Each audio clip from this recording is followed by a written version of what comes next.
नमस्कार साथियों, मैं Neeraj D triple S P पाठशाला पे आप लोगों का स्वागत करता हूं। दोस्तों, आज हम हाजिर हैं आप लोगों के वार्डर के एग्जाम में आने वाले मोस्ट इम्पोर्टेंट टॉपिक्स के साथ।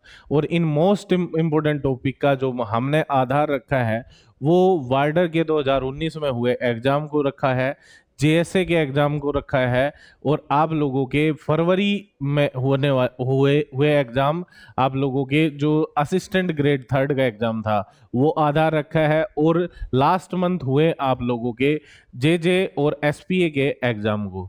बेसिकली हमने डीएसएसबी के जो रिसेंट हुए एग्जाम और आप लोगों का वाइडर का जो लास्ट एग्जाम था उन सबको बेस बनाकर हमने ये रिसर्च की है।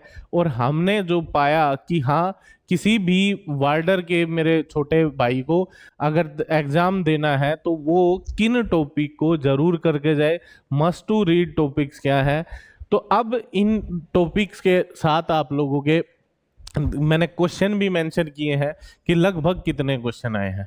तो अगर मैं बात करूं कि भाई इस वीडियो की जो क्वेश्चन कितने क्या आए हैं, उससे पहले आप लोग जो विश्वास दिखा रहे हैं, जो प्यार दिखा रहे हैं कि हाँ हाँ आप लोग बिल्कुल ऑथेंटिक और विश्वसनीय जानकारी दे रहे हैं, उसके लिए आप लोगों का मैं दिल से धन्यवाद देता हूं।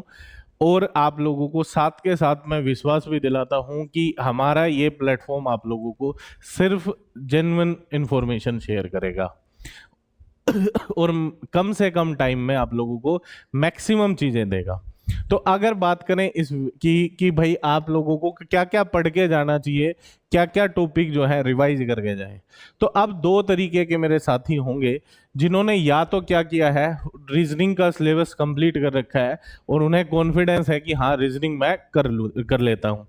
तो मैं उसको एक सजेशन देना चाहूंगा कि भाई रीजनिंग कर रहे हो तो क्या आपका टाइम मैनेज हो रहा है, क्या टाइम पे कर पा रहे हो?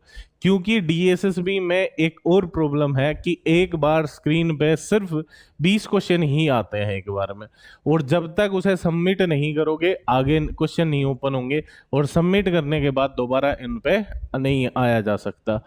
तो इसलिए आप लोगों का टाइमिंग काफ़ी मैटर है, क्योंकि अक्सर आप लोगों का देखा गया है हिंदी लास्ट में होती है, आप लोगों के हिंदी लास्ट में आती है, और लास्ट सेक्शन तो लगभग इजी मिलता है, लेकिन क्या वो टाइमिंग मैनेज ना होने की वजह से लास्ट सेक्शन तक तो हम जाते ही नहीं हैं, पहुंच ही नहीं पाते हैं। वहाँ हमारे जो स्कोर बढ़ा सकता था वो क्वेश्चन थे, इजी क्वेश्चन थे, वहां तक हम नहीं जा पाते हैं। इसलिए मेरे साथियों, जिन्होंने रीजनिंग का सिलेबस पूरा कर लिया है, एक बार वो टाइमिंग पे काम करे। तो टाइमिंग पे, अब पूरी रीजनिंग पे तो करने का टाइम है नहीं, तो मैं यही सजेशन दूंगा कि हमने ये जो रिसर्च की है उस पे आप काम करें, और इन्हें एटलीस्ट इन पे तो जरूर काम करके जाए कि इनकी प्रैक्टिस कर लें ताकि आपकी टाइमिंग मैनेज हो जाए। तो जब हम देख रहे थे तो बोर्ड मास के हमने जो 4 से 5 क्वेश्चन आपके हर एग्जाम में है, तो बोर्ड मास मैथ्स का टॉपिक है। रीजनिंग में आप लोगों को पता है कि प्लस को माइनस कर दें, डिवाइड को मल्टीप्लाई लिख रहा है, या पी को प्लस से रिप्लेस किया, क्यू को ऐसे रिप्लेस किया, तो इस तरीके के क्वेश्चन आते हैं, तो ज़्यादा मुश्किल भी नहीं होते हैं। और फिर मैं कह रहा हूँ कि आप लोगों को घबराने की जरूरत नहीं है, डरने की कोई जरूरत नहीं। हाँ, चिंता का विषय है कि एग्जाम पहले तो 10 से हो रहा था, लेकिन अब 1 तारीख से ही एग्जाम है, तो उस पर काम करें। आप लोगों को कोई भी प्रॉब्लम आ रही है कमेंट में मेंशन करें, मैं पूरी कोशिश करूंगा कि आप लोगों को उस टॉपिक में जो जो प्रॉब्लम आ रही है उसका सोल्यूशन दिया जाए। तो ऐसे ही जो ब्लड रिलेशन है, ब्लड रिलेशन एक आसान सा टॉपिक है, आप लोग कर भी पा रहे होगे, तो इसमें टाइमिंग मैटर करती है। आजकल जो कोडिंग वाला ब्लड रिलेशन है वो ज़्यादा दिखाई दे रहा है कि ए प्लस बी का मतलब क्या है, A is the daughter of B, ऐसे करके जो आ रहे हैं वो हर एग्जाम में डीएसएसबी के क्वेश्चन दिखाई दिया है। तो इसलिए इस तरीके के क्वेश्चन में टाइम लग जाता है, कर तुम सब लेते हो, तो बात क्या है, टाइमिंग पे काम करो। तो ब्लड रिलेशन के 3 से 4 कोडिंग डिकोडिंग जो है ये 18 तक क्वेश्चन भी गए हुए हैं। तो कोडिंग डिकोडिंग का 18 क्वेश्चन क्यों है? क्योंकि ये हमें ऐसा लगता है 5-6 टॉपिक है, क्योंकि अल्फाबेट की कोडिंग हम एक अलग टॉपिक में पढ़ते हैं, जो न्यूमेरिक है उसकी कोडिंग अलग पढ़ते हैं, और एक आता है वो लाइन लिखा आता है स्काई टू बैग, ऐसे करके उसे कुछ लिख देगा पा सा टा, और इनकी ऐसी कोडिंग आप लोगों से पूछेगा। तो ये चाइनीज कोडिंग जैसा बोलते हैं इसे। तो ये यहाँ कितने क्वेश्चन मिल रहे हैं आप लोगों के, मिक्स करके 18 तक क्वेश्चन जा रहे हैं। तो ये जरूर आप लोगों को कोडिंग पढ़ के जाना चाहिए। ऐसे ही डायरेक्शन के 7 क्वेश्चन हैं। डायरेक्शन में जो क्वेश्चन आ रहे हैं वो बेसिक क्वेश्चन आ रहे हैं ज़्यादा। इसमें डिस्टेंस भी 1-2 क्वेश्चन में पूछ रहा है कि कितनी डिस्टेंस है, यानी कि पाइथागोरस का जो थ्योरम लगाते हो तुम, वो जो है कभी कभी एक क्वेश्चन में पूछ रहा है, नहीं तो मैक्सिमम क्वेश्चन में तो डायरेक्शन पूछ रहा है। घर से किस डायरेक्शन में है, किस डायरेक्शन में फेस किया हुआ है, ये चीज़ें इजीली कर पाओगे। अब इन इक्वेलिटी से आपके 6 जो है 5 से 6 क्वेश्चन बनते हैं। तो इन इक्वेलिटी मोस्ट इम्पोर्टेंट है। वो जो आप लोगों का ये बोला जाता ना, A is greater than equal B is this, ऐसे क्वेश्चन जो हैं ये डीएसएस भी पूछ रहा है आजकल। एसएससी कम क्वेश्चन, या तो बैंकिंग ज़्यादा पूछता था, एसएससी कम पूछ रहा है यहाँ से, और डीएसएस में इसमें क्वेश्चन आ रहे हैं। जरूर काम करके जाएं। सीरीज जो है, सीरीज में 14 तक क्वेश्चन आ रहे हैं। तो सीरीज में ज़्यादा आप लोगों का टफ नहीं आ रहा है।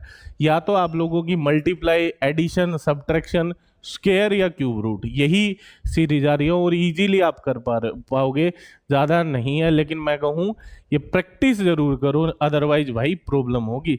सीरीज में वहाँ टाइम लग गया तो एक ही बात है, टाइम गया तो मतलब हिंदी छूट गई। ये ध्यान रखो, लास्ट में हिंदी है और हिंदी आसान वाली हिंदी है जो कि आपके स्कोर को इन्हांस करेगी, बढ़ाएगी।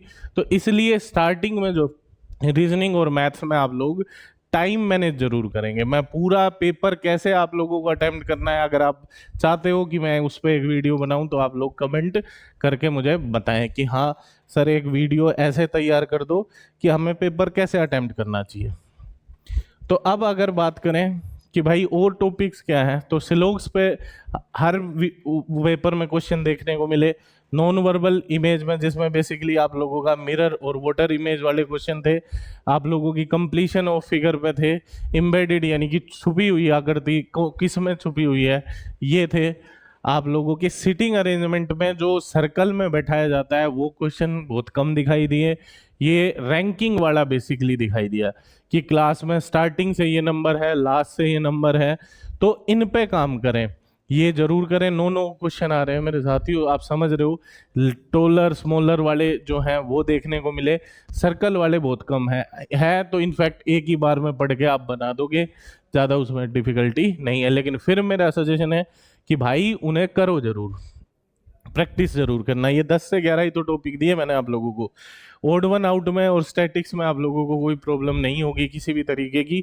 तो ये सारे टॉपिक जो हैं आप लोगों को जरूर रिवाइज करके जाने चाहिए, आप लोगों के स्कोर को जरूर इन्हांस करेंगे। तो मेरे हिसाब से अगर आप चैलेंज करें, अगर आप लोगों ने रीजनिंग पहले पढ़ रखी है तो आप लोग 35 to 40 के बीच स्कोर रहेगा। और मेरे हिसाब से रीजनिंग वो सब्जेक्ट है मैक्सिमम जितना निकाल सको। तो अगर इसमें 35, 36, 37 या 38 तक अगर आप लोग स्कोर ला रहे हो तो मतलब एक अच्छा और सेफ टोटल आप लोगों के लिए रहेगा।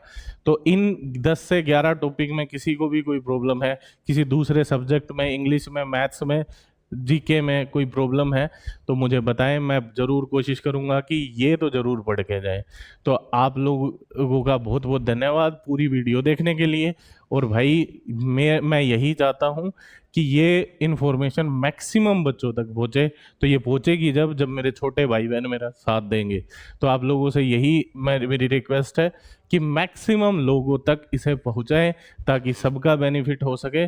और अपने सजेशन के लिए आप लोग ज़रूर कमेंट में मेंशन करें। Thank you very much.